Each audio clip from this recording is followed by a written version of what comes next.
teman-teman semua, ketemu lagi kita di Ngolak Politik, ngobrol ilmiah politik. Kita pengen nginterogasi satu orang rame-rame hari ini, tapi kayaknya 3 kebanyakan orang gitu. Jadi polwan ya? saya mau minta tolong Ibet aja yang gantian. Tugasnya diambil alih dulu sama Ibet, nanti Reva akan nemenin untuk co-hostnya buat menginterogasi tamu kita hari ini. Tamu kita hari ini emang idola banyak orang, termasuk idolanya saya juga gitu ya. Waduh. Jadi kayaknya senang banget pagi-pagi beliau bisa hadir di sini, meskipun ada insiden sedikit di rumah ya, tapi menyempatkan diri tuh terima kasih banget. Oke, aku Bet titip ya. Titip ya. Oke ya. Thank you Mbak Ayu. Oke.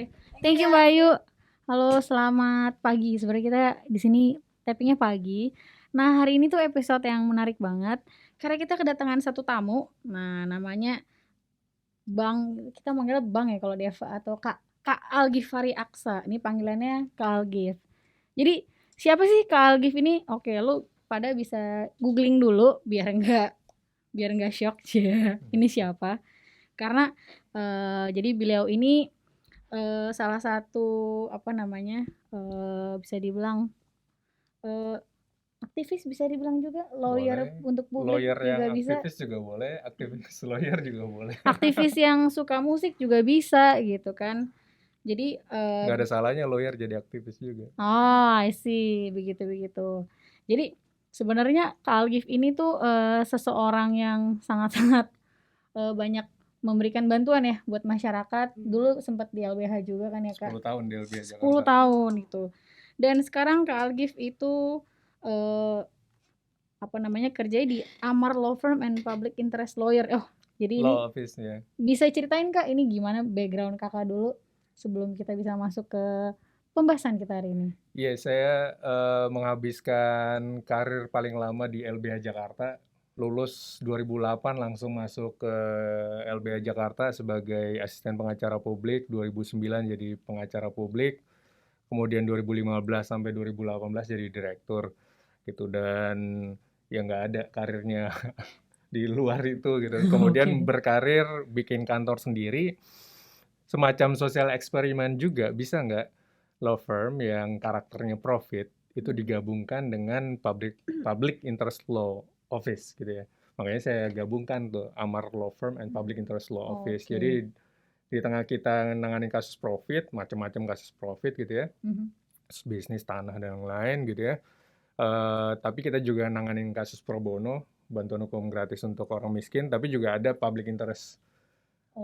Jadi ada public interest law project-nya itu satu, right to education, jadi ada kasus DO, terutama kemarin reformasi di korupsi itu kita bikin posko pengaduan mahasiswa dan pelajar yang di DO, nah itu posko kita tuh. Menarik, baru tahu Gitu. nih ada Jadi kayak gini. itu kita membela hak atas pendidikan orang yang berdemonstrasi gitu. Kemudian ada kasus hak atas kesehatan, kita juga tergabung di koalisi terkait pencemaran udara Jakarta, ada citizen lawsuit against pemerintah terkait pencemaran udara di Jakarta, tergugatnya presiden, gubernur dan lain-lain. Kemudian ada anti korupsi, lawyer anti korupsi, makanya saya masih terlibat ngurusin Novel Baswedan dan kawan-kawan, wadah pegawai dan berbagai kasus terkait dengan perlawanan terhadap gerakan anti korupsi. Dan keempat ada animal welfare gitu.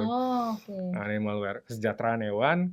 Ini refleksi karena taubatan gitu ya, ngerasa dulu nggak memperlakukan hewan dengan baik, kemudian dapat pencerahan di suatu program gitu, program kuliah ada fellowship, berniat setelah dari LB harus ada program bikin advokasi yang kayak gini.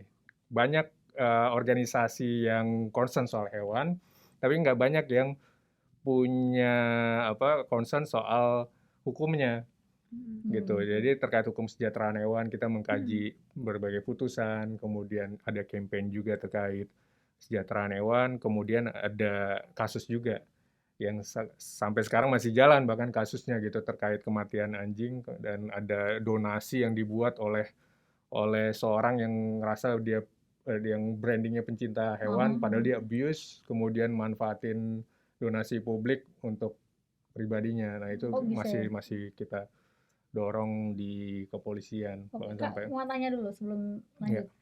Emang bedanya LBH sama yang yang tempat Kakak sekarang dalam hal ya kalau animal welfare tuh apa sih? kalau LBH nggak nanganin animal welfare Oke. gitu. Jadi kita sempat pernah ada diskusi soal animal welfare di LBH, Mhm. tapi ya masih hanya sekedar diskusi. Apalagi sekarang banyak orang pencinta anjing, pencinta kucing, dan semua lingkungan itu sangat mendukung gitu ya. Tapi kalau lapor soal ada abuse terhadap hewan ya LBH itu nggak jadi prioritas LBH Kayak masyarakat gitu. dulu baru Iya, hewan gitu ya. LBH kan kasusnya 1.300, 1.500 per tahun Oke. gitu. Mhm. Dan memang belum ada mainstreaming yang cukup kuat terhadap lawyer ataupun pembela HAM juga gitu ya, terkait kesejahteraan hewan gitu. Ini masih jadi debate gitu. Makanya ada mau milih animal rights atau animal welfare gitu. Nanti Oke. ada diskusi soal itu Oke, tuh. mungkin ini kita bisa Gitu. langsung masuk ke diskusinya ya. Sebenarnya Ya, tema kita hari ini tuh kita mau ngebahas tentang animal welfare sama animal rights. ya. Itu bedanya apa sih, Kak? Boleh Ya, dijelasin? seringkali orang bercampur tuh kesejahteraan hewan, animal welfare dengan animal rights. Padahal ini rezim ataupun ini yang cukup signifikan perbedaannya. Animal rights mengibaratkan bahwa hewan sama seperti manusia juga, sama punya human rights gitu. Jadi dia nggak boleh dibunuh, dia punya hak untuk bebas, dia punya hak yang dia punya martabat juga sama seperti manusia gitu ya. Oke. Dignity dia punya ini gitu. Jadi kalau kesejahteraan hewan, dia hewan boleh dibunuh tapi dengan cara yang layak, kemudian dia harus dijaga kesehatannya, diatur supaya dia tidak menderita dan seterusnya. Dia boleh dipotong tapi nggak boleh disuntik bener yang apa berapa hari langsung gemuk gitu kan. Kemudian sekarang tuh misalnya hewan ayam ya, peternakan ayam, benar-benar ayamnya itu nggak bisa kemana-mana kan. Iyalah. Gitu. Ya itu nggak bagus gitu. Itu akan membuat hewan itu stres gitu. Misalnya sapi gelonggongan juga. Itu kan sama kayak kita di-torture sama waterboarding. Iya gitu. ya, Jadi biar nambah beratnya ya. biar nambah beratnya. Tapi kalau manusia kan di-torture waterboarding, torture itu apa? Supaya orang membuka keterangan yang diinginkan oleh aparat penegak hukum gitu. Dimasukin air lewat Kayak di hidung film-film pernah lihat juga. dan mulutnya. Itu salah satu metode torture yang paling efektif gitu. Dan dia nggak sampai mati gitu, tapi itu benar-benar sangat membuat orang menderita sehingga terjadi pengakuan gitu. Ya apa bedanya apa waterboarding dengan gelonggongan gitu? Ya sih, cuman ini aku nanya deh. Ini mungkin kalau tanaman rights tuh ada nggak sih? Ini nanya. gitu ya. Belum, Tanaman kalau rights. tumbuhan belum. Makanya orang yang punya memegang prinsip animal rights, mengakui animal rights, dia pasti vegan biasanya. Oh, oke. Gitu. Dia vegan berarti dia nggak makan segala macam hewan dan turunannya, kandungan turunannya.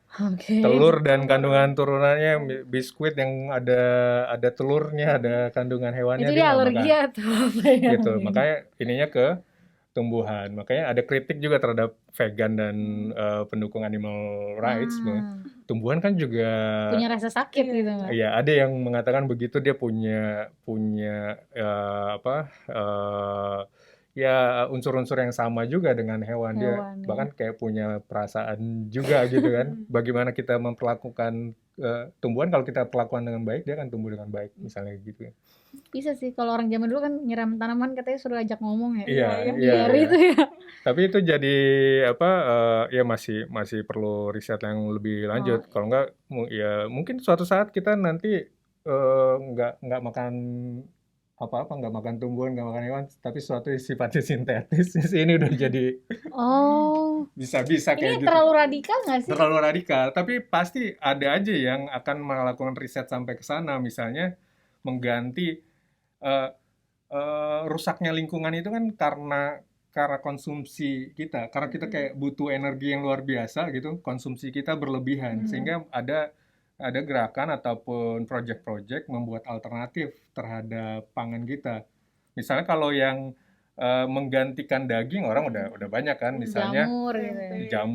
jamurnya bisa dibentuk seperti daging gitu kan. Tapi ada juga yang lebih advance dari itu gitu. Misalnya membuat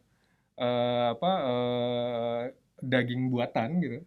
Daging buatan jadi nggak perlu berternak sapi lagi untuk membuat daging buatan, dan dia juga nggak dari tumbuhan gitu. Tepung gitu ya. Iya, entah bagaimana dia mengelola ini kandungan kimia dan lain-lainnya sehingga dia bisa berkembang, mungkin ada campuran zat-zat I tertentu see. sehingga kita bisa makan daging tanpa harus berternak sapi.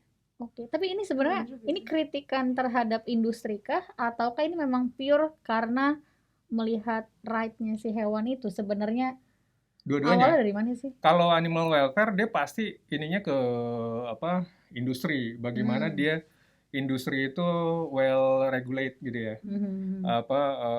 Diatur bagaimana memelihara hewan, bagaimana distribusi gitu, Oke. bagaimana kandungan dari gizinya dan seterusnya. Makanya kalau di negara yang sudah cukup maju hukum perlindungan hewannya, dia ada inspeksi ke peternakan dan seterusnya gitu ya. Nah itu ya, tapi kalau animal rights dia pasti ada juga ya gerakan yang cukup radikal, bahkan dianggap sebagai gerakan teroris gitu. Misalnya datang ke peternakan kemudian bebasin semua ayam ataupun sapi gitu. Ya Ada juga gitu. Agak-agak ekstrim gitu ya. Ya, jadi animal welfare itu sebenarnya kayak jalan agak ke tengah sih sebenarnya gitu. Ada yang ekstrim banget, hewan ya, namanya hewan ya boleh aja lah dibunuh segala macam gitu. Dan banyak yang nggak menganggap hewan itu nggak punya perasaan, dan memang kodratnya juga hewan untuk dikonsumsi manusia gitu kan. Itu di sisi ekstrim yang katakanlah tidak pro terhadap animal rights gitu. Tapi di sisi yang berseberangan ya ada animal rights gitu. Di tengah-tengahnya animal welfare, boleh mengkonsumsi, boleh ada industri, tapi harus diatur sedemikian rupa sehingga hewan itu nggak menderita banget gitu. Jadi kalau di kesejahteraan hewan ada, ini udah mungkin banyak yang tahu, ada 5 kebebasan di five freedoms terkait kesejahteraan hewan. Bebas dari rasa lapar, haus dan seterusnya, rasa takut, kecemasan, tertekan gitu ya. Terus kemudian penderitaan fisik, panas, kemudian rasa sakit, cedera, sama bebas mengekspresikan perilakunya gitu. Jadi Wow. jadi Sampai ke situ ya. ya Banyak itu juga. 5 prinsip kebebasan di kesejahteraan hewan. Jadi ya boleh dikonsumsi, tapi tadi dipeliharanya dia kalau dia di ayam bener-bener di kotak gitu nggak bisa kemana-mana, dia kan nggak bebas dan seterusnya gitu. Tapi mungkin tuh oke lah kalau ayam itu kan memang komersial banget ya, Iya. mass production. Tapi gimana kalau hewan-hewan yang memang dilindungi, misalnya di taman safari atau di apa namanya? Di zoo gitu lah. Maksudnya semacam itu tuh pandangannya tuh apa gitu? Kalau animal welfare ya boleh ada hewan di kandang gitu, tapi kandangnya yang luas. Jadi ada semacam skala ataupun proporsi gitu ya. Misalnya burung tuh nggak boleh di sangkar yang kecil, bolehnya sangkar yang gede kalau pengaturan terhadap zoo gitu ya, ataupun kebun binatang. Tapi kalau animal rights ya sama seperti manusia, hewan ya harus baiknya dilepas gitu di alam bebas. Dia butuh sama kayak kita, di penjara kan kita nggak mau. Jangankan di penjara, di ruangan ini kita disuruh 2 hari nggak kemana-mana, kita juga nggak mau kan. Iya betul sih. Nah, animal rights mengibaratkan bahwa hewan itu sama seperti manusia, sehingga dia nggak boleh dikurung segala macam. Ya kalau Oke. dikurung kan stres juga gitu. Tapi berarti kita ada 2 pertentangan ya, yang ngasih lampu hijau terhadap Ya, zoo sama iya. enggak. Tapi kalau seandainya enggak ada zoo atau enggak ada tempat untuk apa ya, mengembangbiakan jenis-jenis tertentu, Iya. dia bisa punah itu Kan dia gimana? ada kritik juga sebenarnya. kebun binatang itu ya bukan tempat untuk melestarikan hewan gitu. Dia tempat hanya untuk pertunjukan, bahkan banyak juga kalau di ada investigasi-investigasi, bahkan dia tempat untuk transaksi hewan-hewan satwa-satwa liar. Kalau di Oh, Indonesia ini satwa liar misalnya harimau lahir misalnya dua gitu ya. Mungkin yang dilaporkan satunya larilah ke ininya oh bisa ya? pejabat gitu ya. Bisa Oh, kayak gitu. Kemudian ada juga yang dititipkan tapi berbayar, tapi ada sertifikat ininya. Kayak banyak tuh Oh iya artis-artis iya iya melihara aku apa gitu hewan-hewan liar, tapi dia ada sertifikat oh dari gitu ya. kebun binatangnya gitu. Gitu. Jadi itu sebenarnya kalau kayak kayak gitu melegalisasi mm-mm. domestifikasi hewan liar gitu. Itu Oh, kritik terhadap kebun binatang. Jadi makanya saya ketika ini soal kesejahteraan hewan, saya nggak pernah lagi berniat ke kebun binatang. Kalau ada oh gitu. jalan-jalan, waktu pernah jalan-jalan kantor gitu, mampir Taman Safari sekalian habis meeting gitu, Hmm. ya ya terpaksa aja atau malah di luarnya gitu. Jadi kita lihat di Taman Safari bagaimana kondisi Taman Safari yang paling gede lah di Indonesia ya Iya, kan. gede banget. Jauh Dan dibanding yang kondisinya lain. harusnya lebih baik ya. Tapi Jauh. kan banyak yang disuntik Iya, mungkin yang kita nggak ataupun tahu ya. ada kok binatang hewan liar cuma mundar-mandir aja Iya tuh, iya yang macan mundar-mandir aja. Hmm. Ya karena dia dari kecil dididik, dipecut hanya untuk melakukan hal Kayak itu gitu gitu. Dia ya. nggak boleh kemana-mana. Kalau hewan kan seperti itu, manusia kan juga kayak gitu. Kalau ada orang diperbudak, misalnya dia akan mungkin Di trainnya. dididik perilakunya seperti budak, dan dia kan nggak akan merasa bahwa dia sedang diperbudak gitu, ya kan? Oh, iya sih, Dia betul. kan ngikut apa bentukan perilaku yang dibuat oleh majikannya Tapi gitu.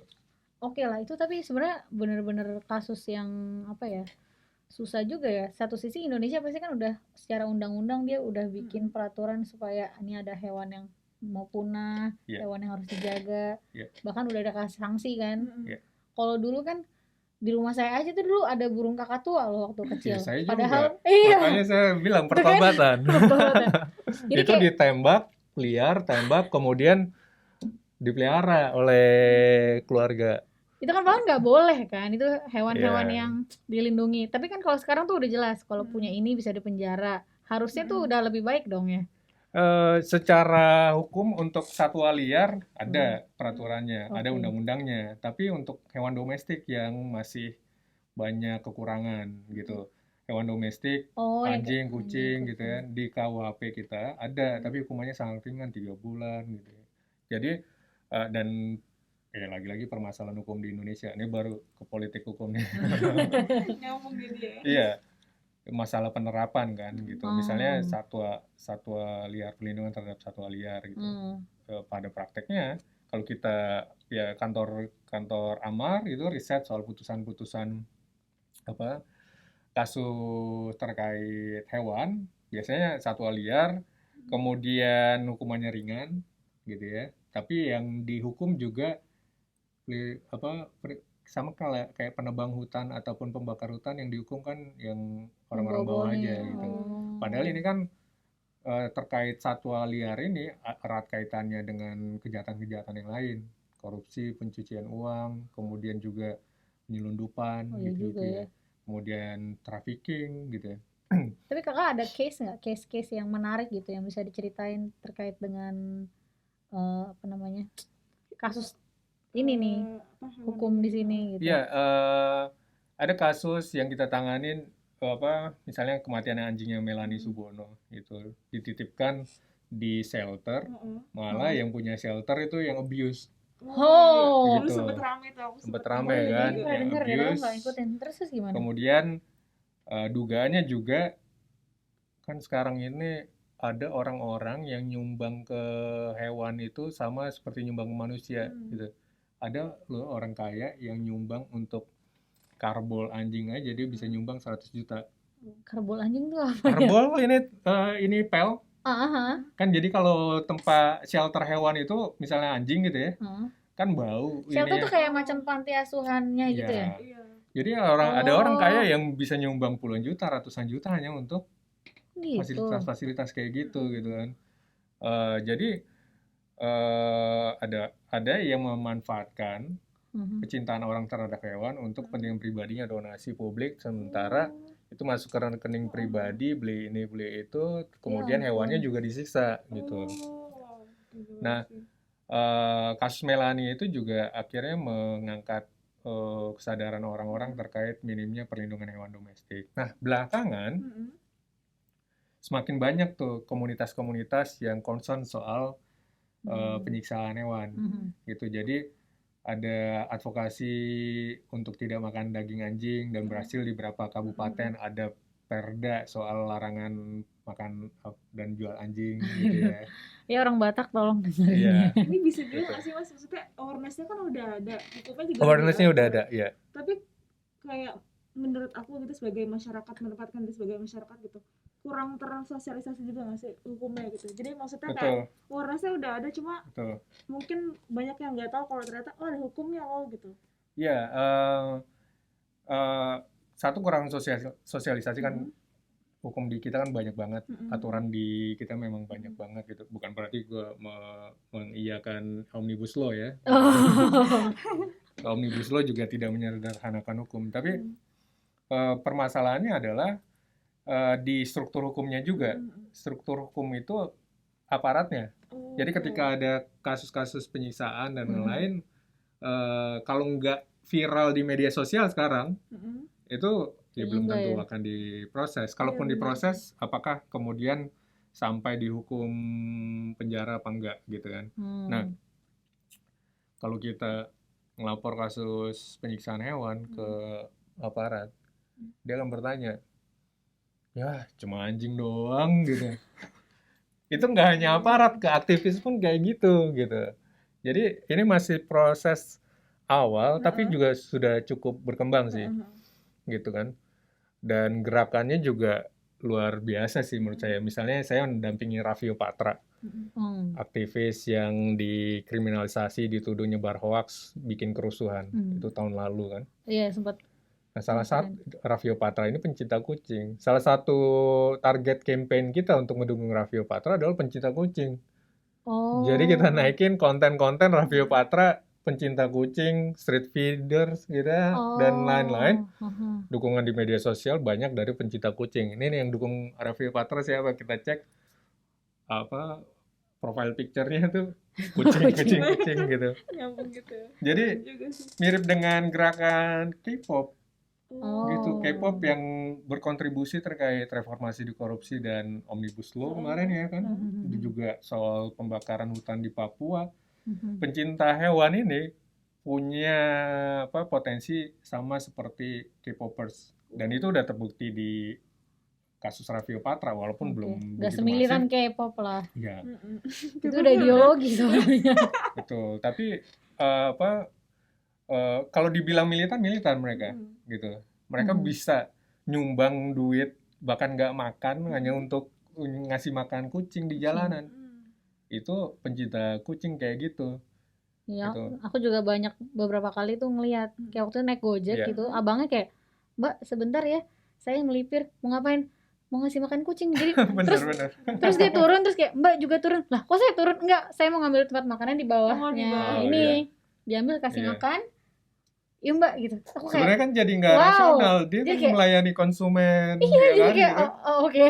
Ya, oke. Tapi ya karena itu bagus sih. Ternyata tuh kayak panggilan hidupnya, dia tuh selalu bawa makanan buat dikasih kucing gitu. Dan makanannya kan nggak murah.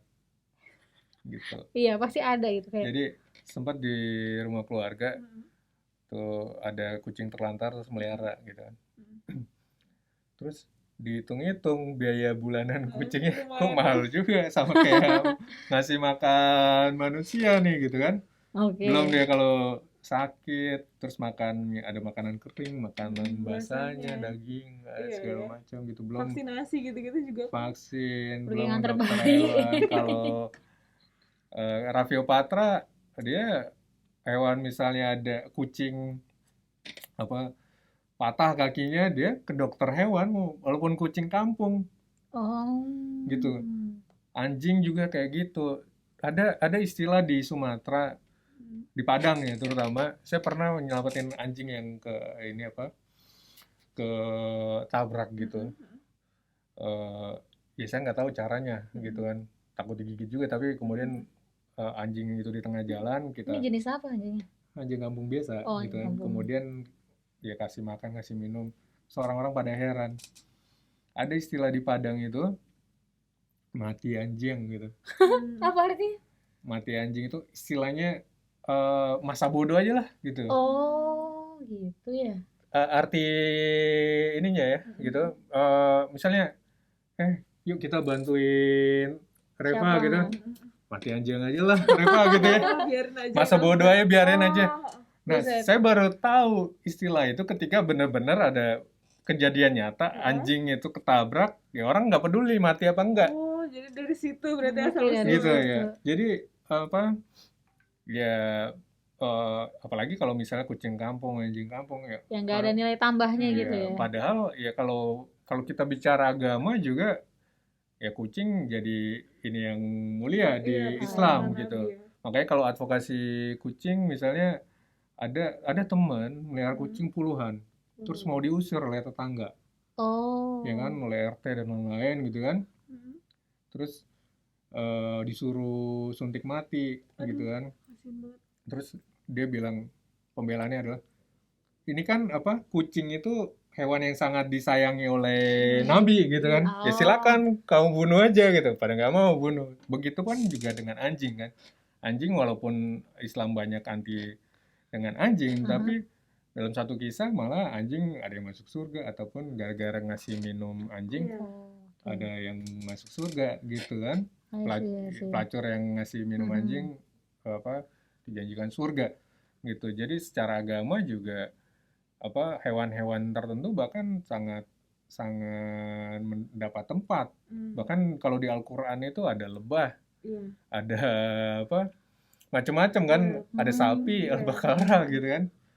Jadi ya memang apa itu bagian dari kehidupan kan hewan ini. Cuma Oke. ketika ada budaya yang berbeda dan lain-lain, akhirnya ada yang juga memuliakan hewan tertentu, tapi ada juga yang merendahkan hewan tertentu. Bahkan ya semuanya aja dimakan atau semuanya aja di abuse nggak masalah gitu. Betul. Tapi Kak, ini kalau yang sebenarnya menarik kalau pemerintah tuh udah sejauh mana sih care sama anjing liar ataupun hewan-hewan sebenarnya yang bisa bukan tertipin ya, yang bisa punya tempat gitu loh. Kan kalau di Bali kayaknya waktu itu aku suka mendengar suntik-suntik mati ya anjing-anjing yang liar yang katanya bawa rabies atau apa. Itu kan dianggapnya hama ya. Ya hama. Tapi kalau di case Indonesia yang kayak di DKI kan juga gitu. Karena keterbatasan anggaran juga gitu kan. Mereka kucing-kucing liar, anjing-anjing liar ditangkepin terus kemudian suntik mati. Gitu. Jadi dan sempat Pemprov DKI itu ada petisi dan protes gitu untuk tidak melakukan itu. Akhirnya kan praktek-praktek kayak gitu nggak dijadikan program gitu. Praktek suntik mati itu mungkin masih ada, tapi benar-benar ngerazia hewan gitu ya, kemudian disuntik mati. Satpol PP nyarinya biasanya PKL ini nyarinya Dinas Peternakan itu kerjanya gitu. Nah, mereka nggak punya dana anggaran yang dialokasikan untuk steril segala macam, sehingga ya udah. Sebenarnya harusnya di steril ya yang paling baik ya. Biar dia nggak beranak pinak aja. Nah, ini juga ada kekeliruan. Kalau PETA, organisasi yang cukup radikal terkait perlindungan hewan gitu ya, dia pendapatnya tuh justru yang di steril itu hewan-hewan liar. Maksudnya kucing-kucing liar, street cat gitu ya misalnya.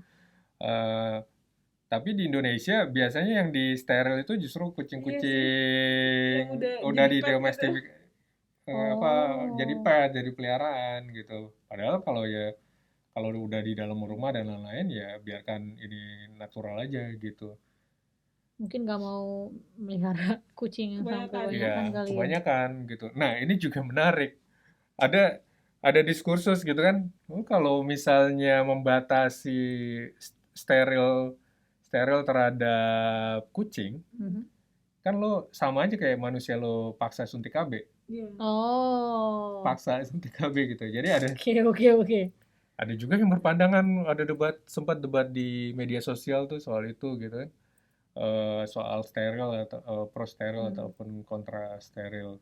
Tapi bersilangan-silangan, ada yang setengah animal rights, setengah animal welfare, dan enggak. Iya. Kita ya biasa lah, Kan kita di kucing kita nggak mungkin enggak. kita tanya juga ini mau Betul, stop punya betul, anak atau enggak. betul.